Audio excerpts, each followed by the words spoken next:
Bob Seger and the Silver Bullet Band are the 12th episode of the Albums Only podcast. Their album 9 Tonight is what we're going to talk about. It's the subject of today's episode. Jacob, you're with me as always. Bob Seger and the Silver Bullet Band. This is the last stop on our rehab tour, which we've had a lot of fun doing, and I'm sure that we'll resurface again whenever we need a theme to keep carrying us forward. This is a very unique album. I like this album a lot more than I thought I would, and I ended up remembering how much I like Bob Seger. Bob Seger, for whatever reason, I don't know how he connects with me, but I actually, this sounds weird, it sounds almost pathetic, I have sort of an emotional connection to Bob Seger songs, and I don't know if it's because of the classic rock station that I grew up listening to, or what it is. But Bob Seger is a very fascinating character, but then also, at least in me, the emotion that he sort of elicits in this sort of like heartland rock way is very unique. What are your thoughts? Bob Seger is definitely one of those people that I believe connects to people of kind of our region. You know, a man who was born in Detroit, Michigan. Definitely a man from the Rust Belt region of the United States. I think that's a lot of the reason why I can connect with him. But because it might seem a little cliche, but he speaks to a lot of the same ideas and kind of builds off the same commonalities that resonate with people in our position. Very much in the same way that Bruce Springsteen's music spoke to people of New Jersey. You know, the idea of rushing out onto the turnpike and getting away kind of spoke to people in that area. I think Bob Seger captures the same kind of thing for, you know, people who kind of are caught up. I agree with you. That's, you know, very important to point out here. And for those who are unaware a little bit about myself and Jacob, we are in West Virginia. We both currently reside in West Virginia. And because of that, there is sort of, you know, the popular culture here is somewhat different than obviously you're going to find in urban areas. And so that sort of the sort of Springsteenian ethic of hard work and blue collar and sort of, you know, I work at the factory 40 hours a week and, you know, 10 hours of overtime to help my family.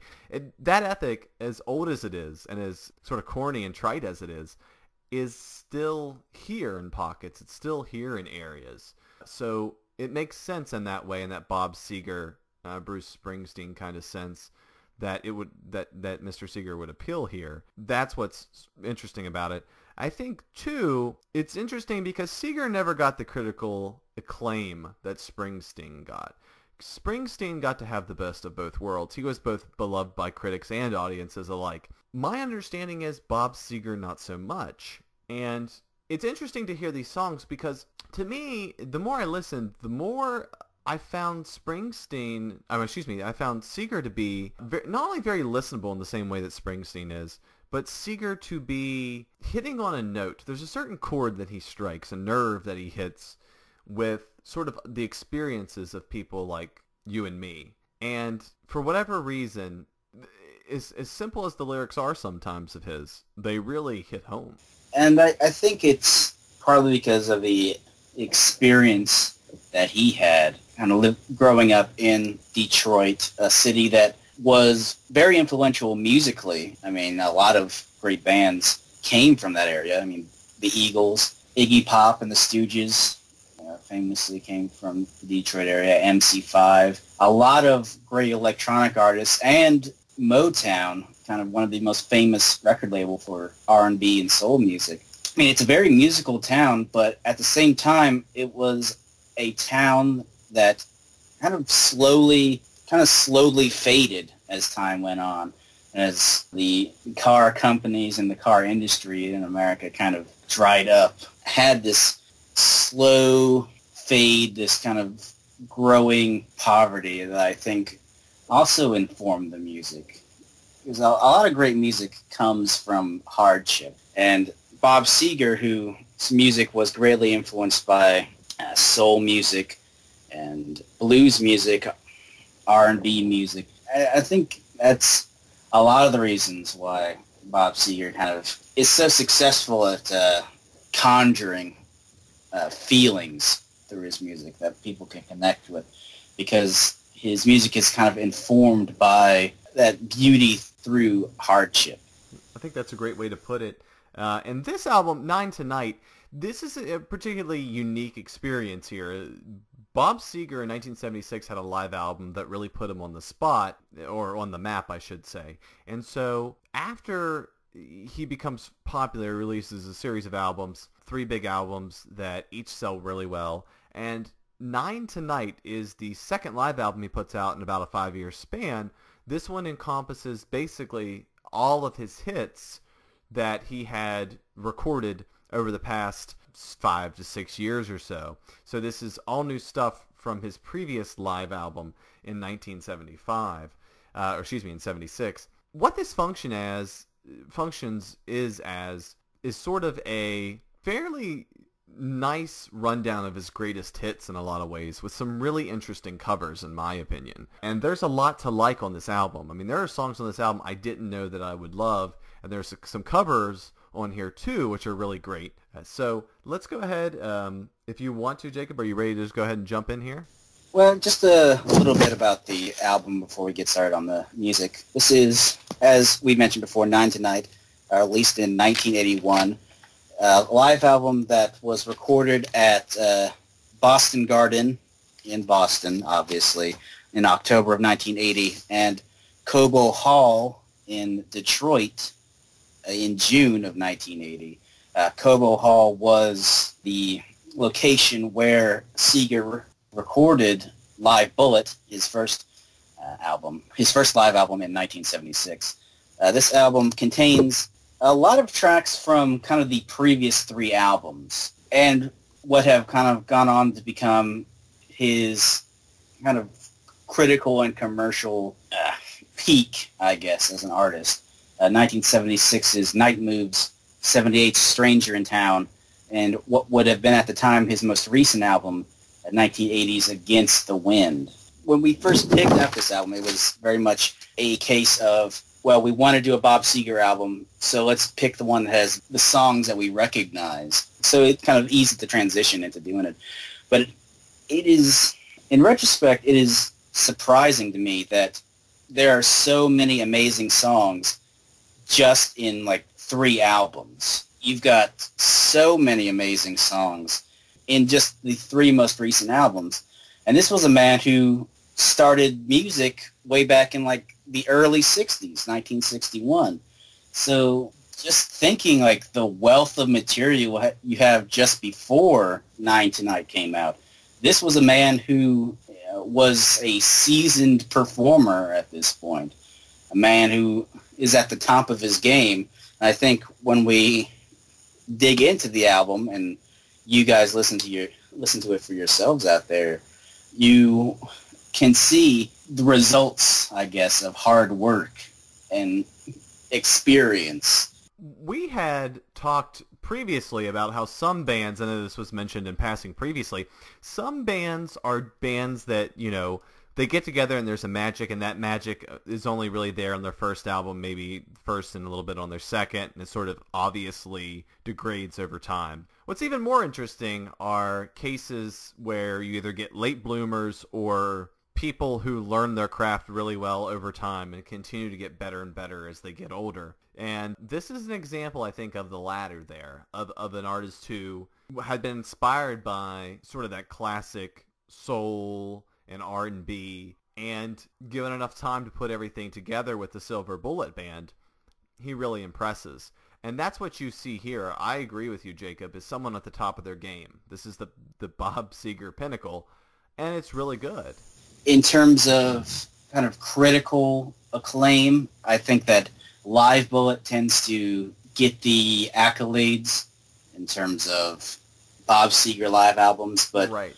Nine Tonight, I think, is a great live album as well. I think it really captures what was so great about Bob Seger as a performer. It's funny you should say that, because one of the criticisms that I found doing a little digging on reviews is that this is a live album, but it sounds sort of like a studio album. And one of the things I think is the greatest strength of this album is that, man, the production's really good. Like, I hear every instrument. This sounds really good. It's enjoyable. There's not too many self-indulgent guitar solos or saxophones, or everything feels really tight and well put together and just really well produced. And that's quite a feat in 1981 for a live album. And I think that the experience that we talked about, kind of the late blooming that Bob Seger did, has a lot to do with that. Because, I think after a year on the road, you might be a little we'll be a little green. After like a decade of performing, of being a music artist, I think you got everything down pat. You got everything. Here's where the horns come in. Here's where the guitar is. Everything is a well-oiled machine. Just that experience, and also most likely Seger's interest in R&B music has a lot to do with that. That you keep everything very tight and concise. Really kind of push the rhythm and the tune of the music. And so, you don't really need guitar solos and everything, because the song itself is already fantastic as is. That's interesting that we say that, because I want to go ahead and just go ahead and get into the album proper. And the album opens with the song 9 Tonight, which, I'll be honest, I don't really recall growing up. I don't recall hearing it. I should have. It's a good cut. It's solid. It's enjoyable. It's got that sort of, like, I hate to use the phrase because we're going to use it a lot here, or at least I am, old-time rock and roll. But it does have that rhythm and blues kind of, and you can tell, I mean, there's a Chuck Berry song that's covered on this album, but you can tell that, like, the Chuck Berry influence in Bob Seger through the roof here on 9 Tonight. The piano's working beautifully. This is sort of one of the very few songs that becomes self-indulgent. It's not necessarily bad. It's sort of like the lead track that really shows it's a live album. And it's an enjoyable track, and it's one of the rare exceptions where, in my mind, it feels like it goes a little too much, but it's still great, and it's still a great kickoff. Yeah, I mean, as an opening number, 9 Tonight does spectacularly at kind of building up an energy and a mood that, in the moment, you hope can be carried through the rest of the show. Yeah, this is one of the songs that was unfamiliar to me before listening to this album. It might just be a song that specifically was written for this tour. I don't believe it shows up on any of Seger's prior albums. Yeah, that I'm aware of, it's not, but it was never released as a single, I don't believe, from the album. Yeah, it was never actually released as a single, so it's an interesting artifact in that sense. There's this great energy that comes in with 9 Tonight.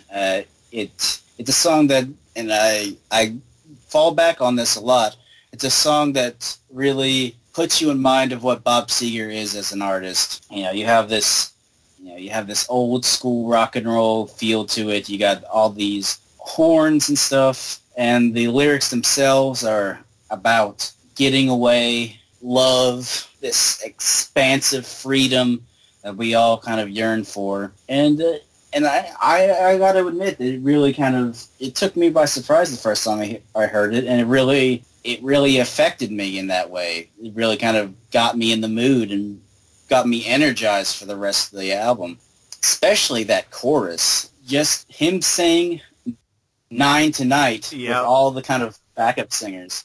I found myself repeating that. Actually, I was out mowing the lawn today, and I found myself, like, just with that mantra, just like one of those, like, just like silly mantras you get stuck in your head, and it works. It definitely works. You think it's kind of silly at first, but it stays in there.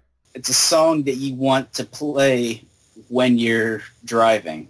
It's a driving song through. Well, it just makes you want to, like, go out onto a great vast highway and kind of just speed through it. How much does Bob Seger make you want to drive? Maybe it's just because, what was it, like Ford used to do Like a Rock. Remember which was a Bob Seger hit, and then Ford had Like a Rock commercials, which of course is associated with cars. But everything about Bob Seger I don't know what it is. Maybe it's because when I used to hear Bob Seger as a child and as an adolescent, it was in a car. But there's something about Bob Seger in cars. Night Moves feels like it should always be played at night, driving slow through whatever city or town where you reside. So for whatever reason, it works in that way. Yeah, I get that feeling a lot, and get that feeling with Bob Seger's music and with Bruce Springsteen's music too. And I'll probably bring up Bruce Springsteen a lot during this episode. But both of them capture this kind of feeling of freedom through driving in a lot of ways. It's music that makes you want to kind of go fast, whether it's like running or just to escape is kind of a big theme and kind of a big feeling that comes through that music. So the second track here is the first cover that we come to. Trying to Live My Life Without You is a cover of Otis Clay. This is a really great song. I like this song a lot. I love the bass line here. This is just funky. And I realized, I had never heard Otis Clay's version. And the Otis Clay version only, I think, got to U.S. Billboard Chart 102. And it's hard to imagine that. I mean, it's the kind of song that reminds you, at least in its original creation, of all these great songs that probably exist that you and I will never have any clue about, but are so enjoyable, and the what might have beens. At least here, the Bob Seger cover is wonderful. It definitely, again, hits home on that sort of like soul rhythm and blues sound. And again, I just, that bass line is awesome. Yeah, like it's very 60s R&B bass, very like a walking bass almost kind of thing, where you just kind of bumping along to it. This is a song that is very, obviously it's a cover, and it speaks a lot to Seger's influences. What I find fascinating about this song, it's sort of, so in the original R&B sense, when you talk about lyrics, this is one of the songs that I love because it's sets the narrative that, I used to smoke 5 packs of cigarettes a day, and I used to drink 4 or 5 bottles of wine. But the most difficult thing I've ever had to do is get over you, like, get over a woman. That's like classic R&B to me. I just love that sort of throwback to that. The lyrics just make you think of that soul R&B kind of aesthetic. Just the idea of like making the love of a woman seem paramount. Just putting love as like this kind of grand thing, I think, is something that R&B artists, specifically ones from the 60s like James Brown, Otis Redding, they had it down to a science. What's really fascinating too about that is also the admittal on the personal side that I'm far from perfect, or I do things that aren't socially that might be viewed as sort of not socially acceptable, like smoking 5 packs of cigarettes a day, or going through 4 or 5 bottles of wine a day. So there's this admittal of vice, and just being upfront about that. That's sort of refreshing. That it's interesting to see in this context.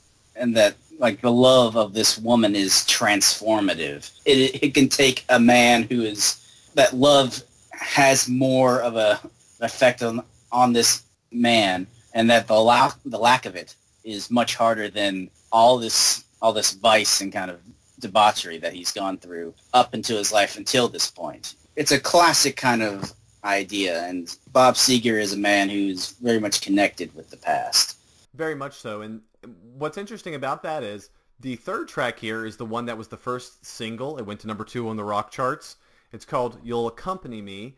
It's interesting to me because this sounds like a cover, but it just goes to show you how at the peak of Bob Seger's talents he was, that You'll Accompany Me, it has that like very soul R&B sound, and yet it is, it's right here. It's written by Seger. It's something that did very well off this album as an original tune. It's not, for whatever reason, this isn't exactly my cup of tea, but I can't help but be drawn into this song. it's still insanely catchy, even though it's not. There's something missing for me. It's a little too generically heartfelt for me in a sense, but I still think it's a very well done song, and it really goes to its influences that, to Bob Seger and his ability to channel his influences, that it sounds so good. It's the first song that was originally featured on an album, in this case, Against the Wind, released in 1980. It's also the first ballad song on the album. And you start off with this wild, uplifting opening with Nine Tonight. Then you get into this groovy R&B stuff with Trying to Live My Life Without You. And then You'll Accompany Me is it's much more, still got this energy to it, still got this vitality to it, but it's also very much a ballad, driven primarily through acoustic guitar, kind of piano and organ. It is a song that, it is one of those songs that really kind of capture it's a song that really captures Seger's, and what was really kind of a running thread, I think, in kind of the singer-songwriter genre, and especially this kind of growing heartland genre at the time of music that kind of really embodies this sense of grandiosity and this romanticism of the escape, I guess. A song that deals primarily with Seger's pining for a woman, and this woman is very above him, I guess, in a lot of ways. He kind of paints her as this beautiful, grand, elusive figure that he's kind of always working towards, always kind of trying to prove himself worthy of. I feel like it's a common thing that this feeling of escape is so kind of prevalent in heartland music. There's this sense of kind of accepting roots, but at the same time, this desire for something grander and something more than what we know. And that's an appropriate accompaniment into Hollywood Nights. I mean, it's sort of, you go from, One Day You'll Accompany Me Out of Here to now we're in the Hollywood Hills, and the sort of an celebration of that, the big city lights, the Hollywood Hills. Your thoughts on that track, or maybe you want to finish a little bit of what you were thinking there about You'll Accompany Me? Not much to say else about You'll Accompany Me, just that it's one of those songs that I wasn't aware of prior to listening to this. But a very good song, very much in kind of the Seger style. Hollywood Nights, which featured in the album Stranger in Town in 1978. This might be my favorite Bob Seger song of all time. It might be one of my favorite songs just ever. There's this kind of driving force that you hear in Nine Tonight is elevated up and up almost into this divine energy. It is this kind of grand, sweeping maelstrom of sound that kind of lifts you up and like out of your seat and even out of your own consciousness. It's a song that actually kind of has a lot of similarities to a song that we've talked about before on the podcast. Bears a lot of kind of similarities to That's Not Me by the Beach Boys off their album Pet Sounds. And it's a song about kind of the disillusionment with escape. I mentioned a lot about kind of how songs by Bob Seger and such romanticize escapism and kind of have this common theme of kind of getting out of a situation and everything. But at the same time, you often kind of get this sense that escape isn't necessarily a good thing, that it might just be a similar situation, that you're still kind of trapped in a kind of situation. Hollywood Nights, I think, is one of those songs where it has these kind of escapist themes. It is kind of this glorious escapist song that just makes you want to like get out, makes you want to like slam on the accelerator and kind of drive off across an open highway, and maybe the lights of the city kind of stream past you as you go. But at the same time, it is a song about a guy who loses kind of the reason why he left in the first place. He kind of becomes disillusioned with the whole idea of leaving where he used to be. And specifically, there's a lyrical bit that I think I always really enjoy. He'd headed west because he felt that a change would do him good. See some old friends, good for the soul. She had been born with a face that would let her get her way. He saw that face and he lost all control. Night after night, day after day, it went on and on. Then came that morning he woke up alone. He spent all night staring down at the lights of L.A., wondering if he could ever go home. When you hear it in the song, maybe my reading of it doesn't really elicit the same emotions, but there's just this kind of great sadness to these lyrics that contrast beautifully with this uplifting music of this protagonist who's basically empty. He doesn't really have.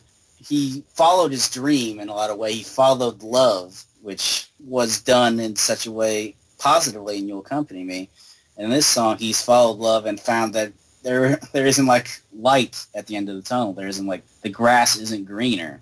And it's just it's very hard for me to explain it because there's just this. I just enjoy this song so much, and personally, I've kind of felt myself in that situation sometimes of being in like a place that isn't my home and kind of wondering about, like my life choices and like what my life means at that point in time. Like, it's a very relatable song and a very amazing song. And whether it's the studio version or the live version, I think they both contain that amazing power.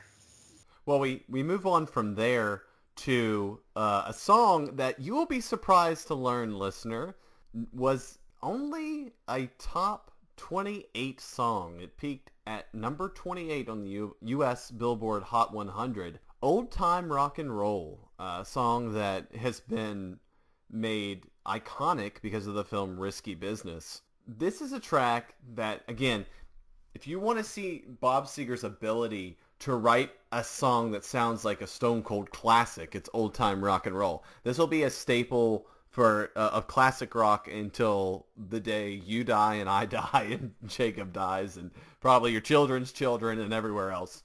It's interesting to me that even after Risky Business was released, this song never got higher than 28, and that was the first time it was released. Old Time Rock and Roll, if you don't know this song, I would be shocked. I think everyone knows Old Time Rock and Roll. And for some people, I mean, me included, the first time that I heard Old Time Rock and Roll, it sounds like a song your father is supposed to like. I'm just now getting over that sort of feeling about it. However, this song, it's a Stone Cold classic.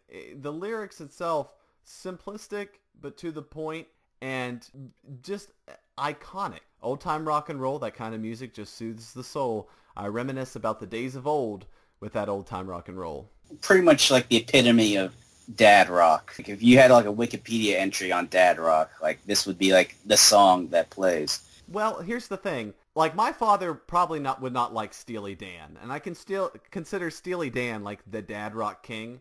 But I guess for West Virginians, this is definitely like dad rock, right? Like maybe for the artsy types, it's Steely Dan, but old time rock and roll is definitely the place for our fathers. Yeah, I like how you said listener instead of listeners. Just to make sure we don't have a big head about it. Like, well, I mean, we don't have groups of people listening, or so I would assume. That would, yeah. I don't know how that would go over.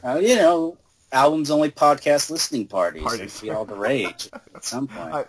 Well, I mean, come on. Game of Thrones is coming back tonight. We're recording this on the night that Game of Thrones makes its return to HBO for a new season. So much like their watching parties, I'm sure the same thing is going on right now. Yeah, I mean, everyone knows that George R.R. Martin wrote the Game of Thrones books while listening to Bob Seger. So really, it's the only true way to enjoy the show.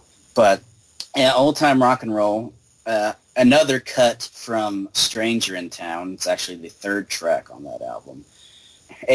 Technically a cover song, which is interesting to note, written by George Jackson and Thomas Earl Jones III. George Jackson, kind of a kind of Southern soul singer of olden days. According to kind of the history around this song, Bob Seger took the song and very substantially rewrote it, but didn't kind of claim like a co-writer's credit for this song, which he says is one of the kind of worst decisions he ever made financially, just because of how popular that song kind of became. And you can definitely tell once you listen to the lyrics kind of how much of a kind of old school mentality it has to it. You know, as like even at the time that it was kind of written, I guess it kind of seemed a little bit dated almost. A song that kind of derides disco at a time when disco was really on its way out. Well, maybe not in 1978 when this song was written, but definitely by 1981, disco was kind of on its way out. So it's a very kind of old school minded song, but you know, you can't, it's got that groove to it. You know, it's a song that kind of makes you want to dance, which is why it works so well in Risky Business. It's just a song that kind of makes you want to, you know, bob your head and everything. It's a song that kind of glorifies the roots of rock music, you know, soul and blues and all the stuff that artists like Bob Seger and really a lot of Rust Belt and Southern rock bands kind of grew up on. The version that you hear on this album, I think, is a little bit slower than the studio version. I can't tell for sure, but I think it's a little bit slower. But it's still a fun song. We move on to this might arguably be my favorite Bob Seger song, Main Street. And it's what's surprising to me about this song is the saxophone that we hear here. It gets me. I'm a sucker for a good saxophone. I can't help myself. And there's a sentimentality to this track. It's really a track about people watching, and it hits home really well. I think Seger does a great job of sort of calling back to these different people in his town. So again, we sort of hit that appreciation of where you're from, the characters that make up your community. And it's sort of brought forward here in Main Street. And then there's this sort of just smoky vibe that this song has and what it seems to carry on. It's one that hits. It works for me. I almost get like sort of an emotional connection to it. And I don't know why, but it hits me in that way. Main Street featured in the 1976 album Night Moves, which is an album that I actually have on vinyl, which is something that we didn't mention previous to this, that apparently Bob Seger vinyl is at like an extreme premium. Up until recently, you couldn't really find Bob Seger music anywhere. So very interesting. Main Street, which I believe is written about Ann Street in either Ann Arbor or Detroit, Michigan. It's a very haunting song. The song that kind of, to me, speaks of late evening, kind of walking on a kind of mostly empty street. Maybe like a street in Morgantown, which we both are familiar with. Seeing people pass by and going into bars, but you're alone and you kind of feel alone. You're just watching life go by. It has that kind of feeling to me. I believe in the original studio version of this song, it's actually guitar that makes that kind of high-pitched wailing sound. Right. In this version, it's a saxophone, which really kind of elevates this song a lot. I agree with you. Because you and me are both sax men. We love that sax. So any song that kind of features sax in a great way is always a great sign for me. I feel guilty about how much that I like a saxophone in a song. I'll be honest with you. Because if I hear it, I'm like, oh my God. I instantly perk up. The hairs on the back of my neck stand up. And I'm like, well, I have to like this song now. I don't have a choice. Yeah, I don't know what it is about it, but saxophone just has this quality to it that it's just a sexy quality. I don't know. It's a saxophone in a song really gets under your skin and kind of gets you feeling the music a bit more. Really kind of gets down into your bones. And Main Street, it's a song that I was familiar with before listening to this album, but it's a song I always enjoy. Just because, it's not quite a ballad like You'll Accompany Me, but it's a song that really kind of, unlike Hollywood Nights, which is a song that kind of is a great elevator at the same time speaking to a kind of inner sadness, Main Street is just through and through a kind of lonely song that kind of glorifies loneliness and kind of gets you, kind of sets a tone of isolation that is itself beautiful. Well, I think we move on from there into Against the Wind. And Against the Wind is another quintessential Bob Seger track. What's most interesting to me about this track, and something that we haven't hit on with Bob Seger yet, is this reflective quality. The sign of wisdom that Bob Seger seems to bring with him is the ability to look back at oneself, reflect on the moments, realize how much one can better themselves, how they treated people, or the ways in which they didn't live up to the promise of who they could be. And that's what amongst other things, love and so many other the obvious topics, but that's what Against the Wind is sort of about. Is it escaping? To me, it's escaping with a woman or man or whomever, and knowing that your young love is not going to last, knowing that some of the things that you may be doing, the fact that you're not going to pay back your debts, or that they don't even register in your mind and you're only concerned with the next moment, that hits home for someone like you and me, and that's why Against the Wind, again, I get an emotional connection to Against the Wind. It's another utter classic, and it has such that reflective quality that I've talked about before. It continues that, and it's another notch in the belt of Bob Seger's ability to harness that. Escapism is a major facet of Seger's work, and also, I think, regret. This youthful desire to leave home and kind of build your own life and your own fortune, and stories of people whose moment to escape has already passed, and kind of looking back on the life that they have led. You kind of see that in the moment in Hollywood Nights, and in Against the Wind, it is a song, eyes firmly focused on the past, and kind of reasoning your way how you got to that point. And I think this bit of lyric, some people probably will be like, why does he read lyrics all the time? It's because I think lyrics are very interesting. I think, I don't usually read lyrics when I'm listening to music on my own, so to read lyrics on the podcast is a very nice experience for me. We go with, and the years rolled slowly past, and I found myself alone, surrounded by strangers I thought were my friends. I found myself further and further from my home. And I guess I lost my way. There were oh so many roads. I was living to run and running to live. Never worried about paying or even how much I owed, moving 8 miles a minute for months at a time. Breaking all the rules that would bend, I began to find myself searching for shelter again and again, against the wind. When you go to the Seger Springsteen school of writing lyrics, that's up on the wall and you're supposed to memorize it, Yeah.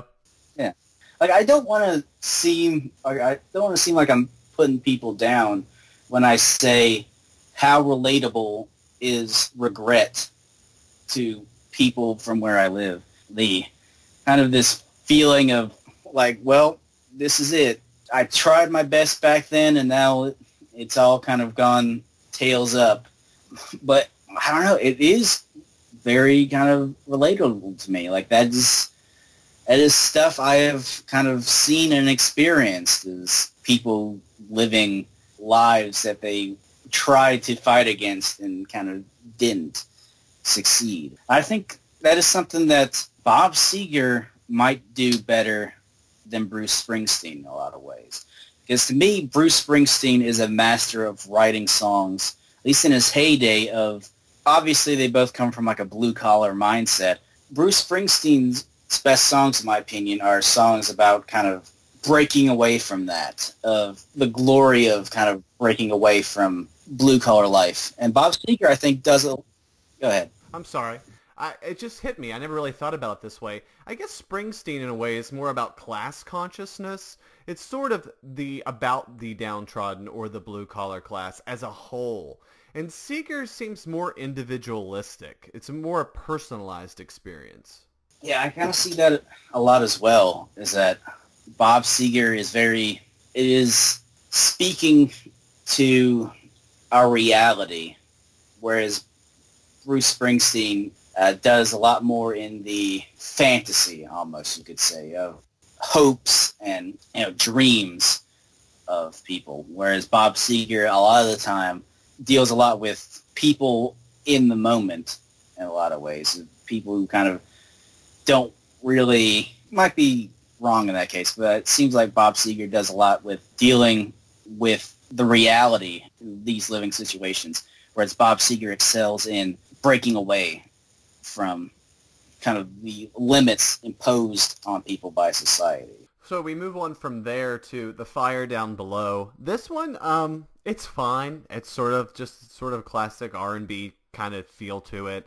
I really don't have a whole lot to say about it. It sort of continues the vibe of the album, in the same sort of vein as Trying to Live My Life Without You and Old Time Rock and Roll. It's not quite as good to me. Just to keep the tempo moving on the podcast, we'll also do the next track as well. Jacob, obviously, if you want to comment on the next two, but the one after The Fire Down Below, the ninth track, Her Strut, is a classic. That's one that you've probably heard many times on the classic rock. This sort of song celebration about women and physicality. It doesn't come off as sleazy, at least to me, which is surprising. I think Bob Seger's ability to be suggestive without being too dirty is really one of his great attributes on this song. Your thoughts on those two tracks, Jacob? Fire Down Below, very kind of simple, bluesy kind of song, very reminiscent of Creedence Clearwater Revival to me. It's kind of really good song, featured in Night Moves. Her Strut, which was featured in Against the Wind, for the longest time, I always thought this was a ZZ Top song. Oh, I could see that, man. Because, it's bluesy, it has this kind of wordplay about a woman's butt.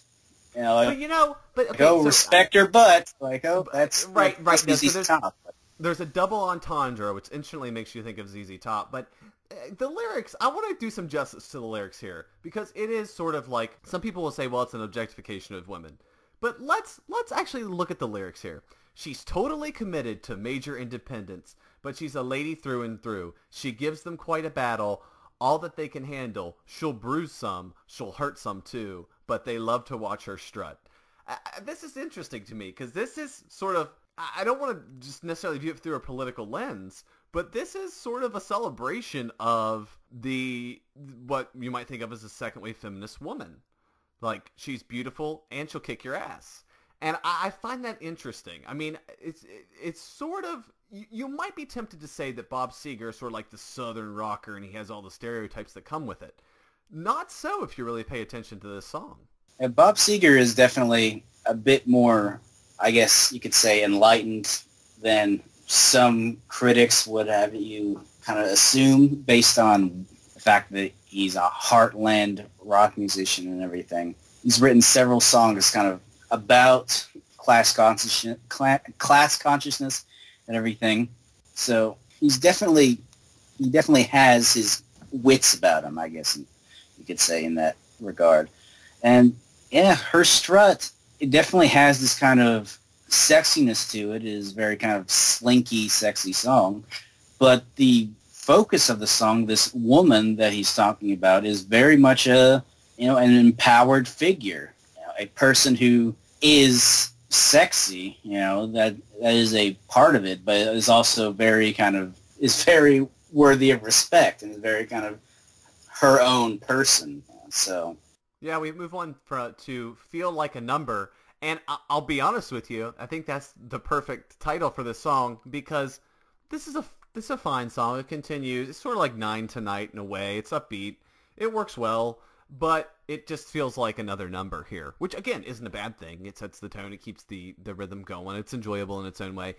Not really worth for me commenting too much on. After that, Fire Lake, though, is a nice little breakup. I don't really know how to describe this. It's sort of built on the piano in this jaunty kind of tune. I like how it breaks up sort of the monotony in a sense. Because at this point, we're starting to get pretty deep into a double live album. You sort of need that, and it sort of recenters the album to me in a way. And then Betty Lou's Getting Out Tonight sort of brings up that more up-tempo sort of R&B feel that's reminiscent of Nine Tonight. It's good. You'll enjoy it. Your thoughts, Jacob, on those three tracks? I'm actually kind of surprised that you kind of blazed through Feel Like a Number, because that was a song that I hadn't heard before listening to this album. It appears on Stranger in Town. But it's a song that actually is one of my favorite songs on this record, actually. Obviously, there's a lot of similarities to songs like Nine Tonight and Hollywood Nights, but of course, I've already talked about how much I love Hollywood Nights, so that isn't all that surprising. It is I really kind of like the sounds of this song. It almost like walks up the stairs, to pull a line from our Susie and the Banshees episode. Kind of this walking up to up and up into this kind of crescendo almost. And it's a song that I think is probably the most blue-collar song on the record in a lot of ways. It is basically a song lamenting kind of the anonymity that being, a average citizen, a blue-collar citizen or a lower middle-class citizen can have on the psyche. I take my card and I stand in line to make a buck. I work overtime. Dear sir, letters keep coming in the mail. I work my back till it's racked with pain. The boss can't even recall my name. I show up late and I'm docked. Just a song that I bet a lot of people, especially people from Detroit, Bob Seger's kind of stomping grounds, could identify with, because, by the 1980s, a lot of car jobs were going out. A lot of people were losing work.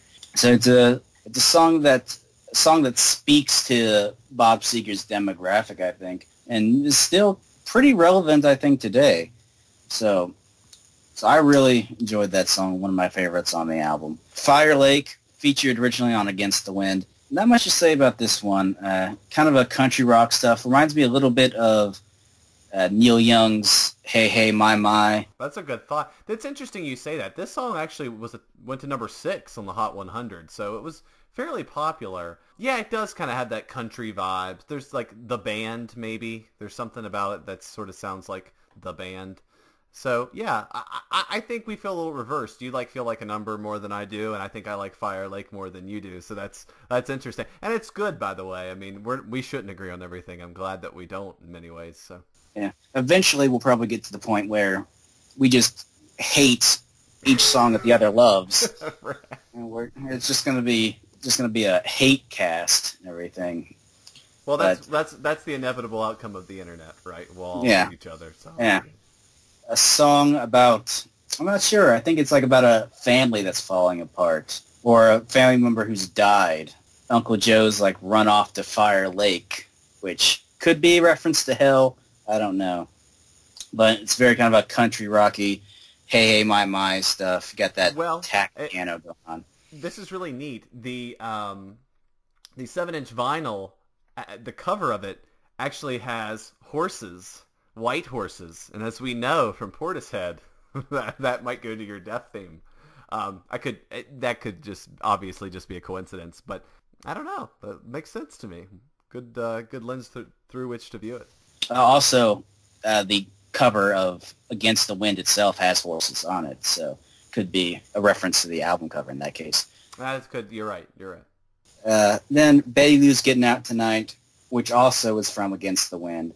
Just a good bumping old school rock and roll kind of song, reminiscent of Chuck Berry, obviously, Little Richard, all those kind of great rock and roll stars of old. Just a song that you want to put on when you want to just rock and roll, I guess, is the only way you can describe it. Just want to dance. You put on Betty Lou's Getting Out Tonight.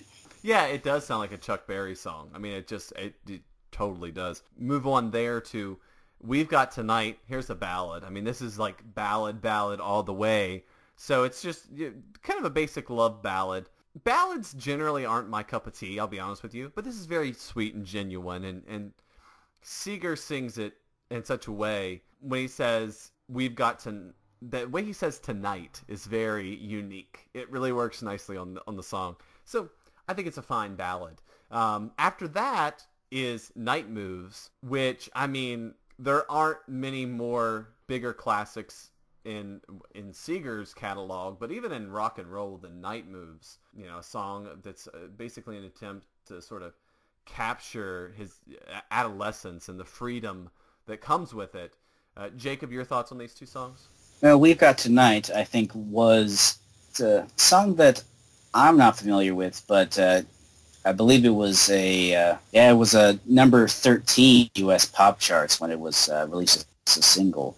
So obviously it was, at the time, a very well-known song, even if it didn't kind of survive up until when I started listening to music and Bob Seger. But yeah, very simple song, just kind of getting together with your girl kind of song, or guy. I didn't realize this. I think you'll appreciate this. This is one of those fun things. This song was covered by Kenny Rogers and Sheena Easton. Kenny Rogers, that's the guy I want to think about when I want to make love to my woman. Just that big old bearded face. Well, that's an interesting combination, Kenny Rogers and Sheena Easton. Them singing We've Got Tonight to each other just doesn't work for me. So, is anyone wanting to get with Kenny Rogers? I assume someone at some point got with Kenny Rogers, but he's probably not the person you automatically go to. And you know what you're going to be like. You know what the date's going to be. It's just going to be going to like Kenny Rogers Roasters and just like he's like, don't worry, I own this place. We can get whatever we want. You know. Want me to talk about The Gambler again? like no, Kenny, I've heard it before. Like, oh, what about Just Dropped In to see what condition my condition was? Like, I've seen the movie, Kenny. I've seen The Big Lebowski. I got what your conditions is in. Now, We've Got Tonight, a song I wasn't familiar with beforehand. Night Moves. Well, that's it's interesting because we chose Bob Seger. The decision to pick Bob Seger, I guess I should say, for this podcast was based on a article I had read. I think it was on NPR that mentioned kind of a Bob Seger drought that had occurred in recent time, which meant basically that the author had kind of discovered at some point that you couldn't really find Bob Seger music anymore.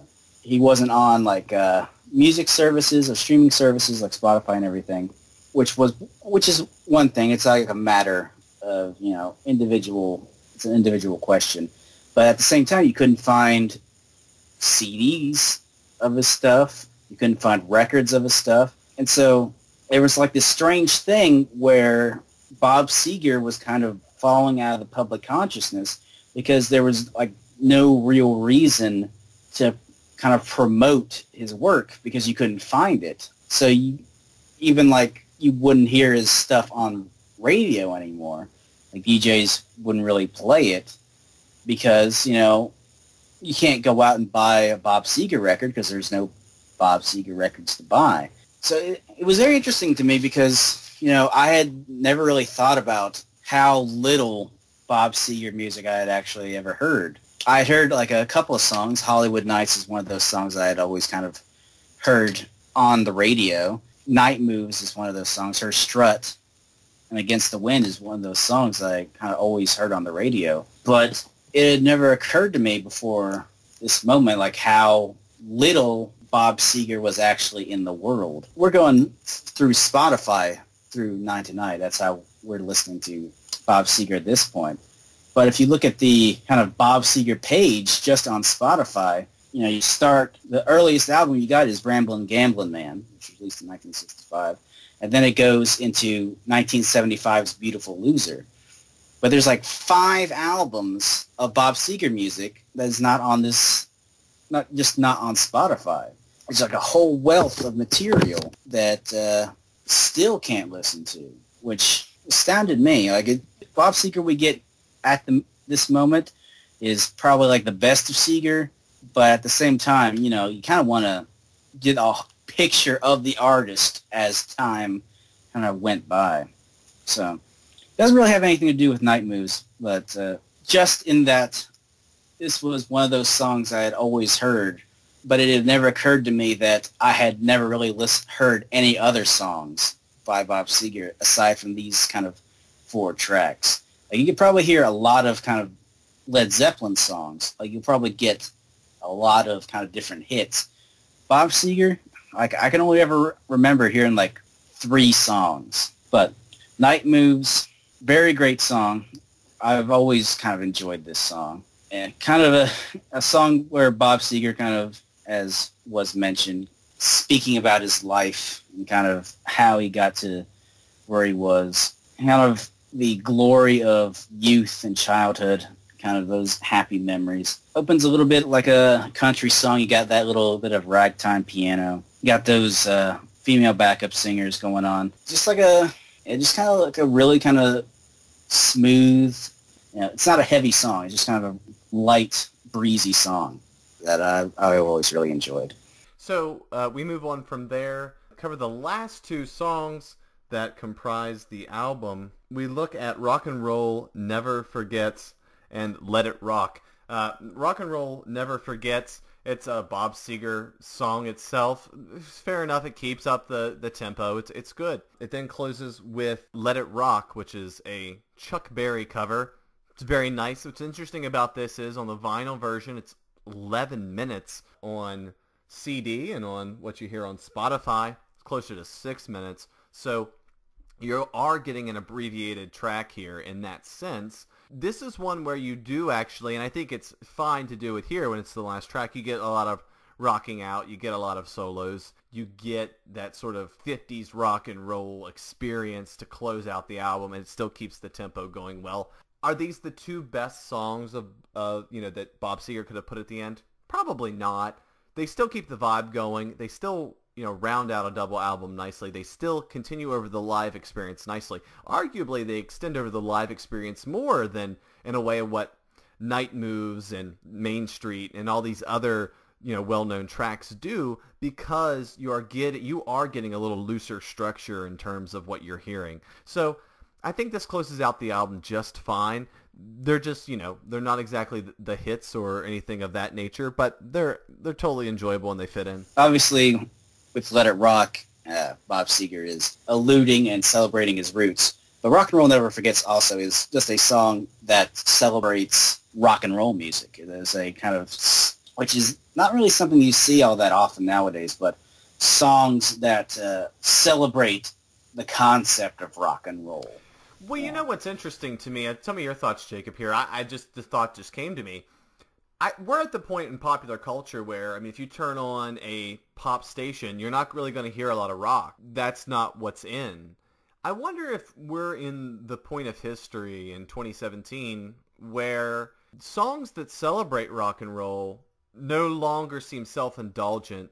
They seem like they're celebrating history in a way that now isn't kitsch. It's sort of, yeah, that was a thing. Rock and roll used to be the thing, and now it's not. And so we're allowed to appreciate it now. Well, it's interesting because way back when, rock and roll was just kind of like, it was more of like a dance almost. It was just something, it was an action that you did. And so, like, as kind of the legend grew almost, and kind of as it expanded and expanded, what rock and roll was kind of took a life of its own. It became like a culture, and it became like a mythology that people could celebrate, which Bob Seger does, or poke fun at it, which you saw in the one that comes to mind most is Frank Zappa's constant callbacks to Louie Louie, poking fun at rock and roll, recognizing it for a rather simplistic and kind of a simplistic music form in content and musical ability. So it's weird because I think that ever since the 50s, you've kind of had this attitude where rock and roll is not above satire and not above parody and not above kind of viewing it in its own kind of world. And I think nowadays it's viewed typically with more irony than it used to be. You know, people aren't really going to be going around talking about, oh, rock and roll is like this cool thing. Rock and roll will never die. I think our attitudes toward it have grown more cynical. But I don't necessarily think that the idea of rock and roll as kind of this thing outside ourselves has ever really kind of disappeared since then. And the only thing I want to mention about Let It Rock, besides, you know, Chuck Berry, obviously a legend, is that I kind of want to hear the full version now. Like, I kind of want to, because the song that we hear, it's almost 6 minutes long, and it's pretty good. I kind of want to hear the full 10-minute version. So that's a great point, and that is not altogether uncommon for some of these old albums. When they were brought to see, like older albums, when they're brought to CD, a lot of them, depending on length and all these other sort of issues that came up, some of them were abbreviated. It's interesting that we get our first taste of that here with Bob Seger, but it's not too uncommon. I'm sure if you look back far enough, you will find some albums that were abridged when they came to CD or when they sort of came into the popular zeitgeist in whatever format it was. It's interesting. That itself is probably its own fascinating little subgenre. Jacob, is there anything else you wanted to say here before we sort of wrap things up? I guess one thing I'll try to keep on it. Some people might ask, well, why did you choose Bob Seger as kind of the last stop on our #rehab tour? And honestly, when I first suggested Bob Seger, I hadn't even considered putting it on the rehab tour kind of thing. But the more I've thought about it, the more that I think it definitely fits in with the mentality that we've been trying to go through with these things. To me, the rehab tour and what we're trying to do with the podcast as a whole, and more specifically with the rehab tour, is one, to focus on bands or albums that we think have been maligned, and to kind of either shed new light on those bands or albums, or to kind of confirm for ourselves whether that general opinion is true. And two, to bring to focus an artist or band or album that we think deserves the attention.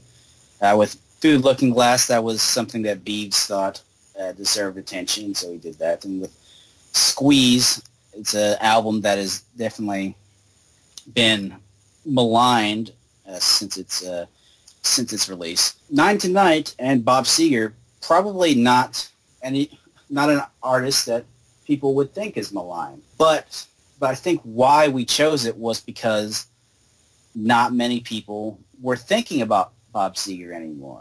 So it's a choice that we wanted to bring attention to Bob Seger because he's an artist that, through whatever machinations of fate, has kind of been pushed aside and kind of left behind as other artists, you know, have continued to thrive. Prince, for a long time, wouldn't put his music on streaming services, and now he is, and Prince is kind of returned to the prominence that he once had in popular culture. So Bob Seger, we're trying to do the same thing, I think, in regards to Bob Seger as kind of Prince has done, now that Bob Seger's music is available to audiences. He is an artist that I think doesn't deserve the anonymity that he has received in modern times. I mean, this is a guy who's had platinum albums several times. He's had several hit songs.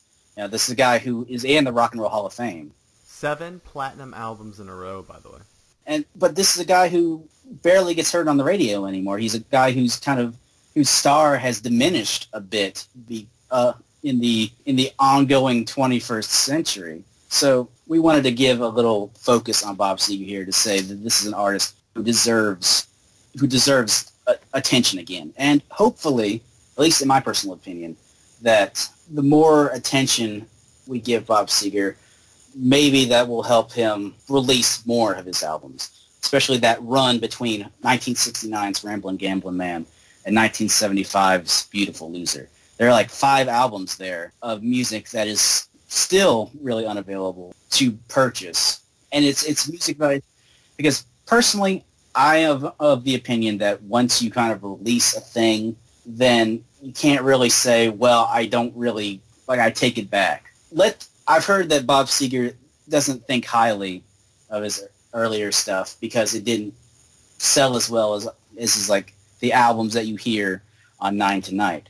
And so that's the reason why you don't see him anymore, because he kind of feels embarrassed about it. But it's always kind of been in my opinion that you should let the audience decide for themselves whether it's bad or not. You should kind of let them decide, because an artist is always going to be kind of a perfectionist. He's always kind of going to have issues with his work. But once you kind of let it out into the world, it is the audience's now. So maybe if we give focus to how great Bob Seger is, how great his work can be, and how much he deserves to be venerated and praised, that maybe he'll release his kind of full catalog, and we'll get to enjoy an artist that we had almost forgotten about.